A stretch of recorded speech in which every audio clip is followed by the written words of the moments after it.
రక్షా బంధన్ 2024 ఈ ఏడాది రాఖీ పౌర్ణమి పండుగ ఎప్పుడొచ్చింది?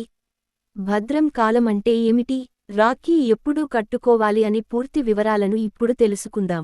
ఈ ఏడాది ఆగస్టు 19, 2024 సోమవారం ఉదయం శ్రావణ మాసం శుక్ల పక్షంలో పౌర్ణమి తిథి తెల్లవారుజాము 3:04 గంటలకు ప్రారంభమవుతుంది.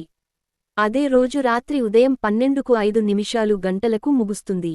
ఈ నేపథ్యంలో సోదరులకు రాఖీ కట్టేందుకు సోమవారం మధ్యాహ్నం అర్ధరాత్రి 1:30 గంటల నుంచి రాత్రి ఉదయం 9:08 గంటల వరకు శుభ సమయంగా పండితులు చెబుతున్నారు. మధ్యాహ్నం అర్ధరాత్రి 1:30 గంటల నుంచి మధ్యాహ్నం తెల్లవారుజాము 3:39 గంటల వరకు మరింత ప్రత్యేకంగా ఉంటుందని పండితులు చెబుతున్నారు. శాస్త్రాల ప్రకారం భద్రకాలంలో ఎలాంటి శుభకార్యాలు జరుపుకోకూడదు. రక్షా బంధన్ రోజున భద్రకాలం ఉంటే రాఖీ కట్టుకోకూడదు. ఈ నేపథ్యంలో భద్రకాలం ఆగస్టు 19 సోమవారం మధ్యాహ్నం అర్ధరాత్రి 1:30 గంటల వరకు భద్రకాలం ఉంటుంది. అందుకే ఈ సమయం పూర్తయ్యాకే రాఖీ పండుగను జరుపుకోవాలి. అంటే సోదరులకు మధ్యాహ్నం అర్ధరాత్రి 1:30 గంట తర్వాత రాఖీ కట్టాలి.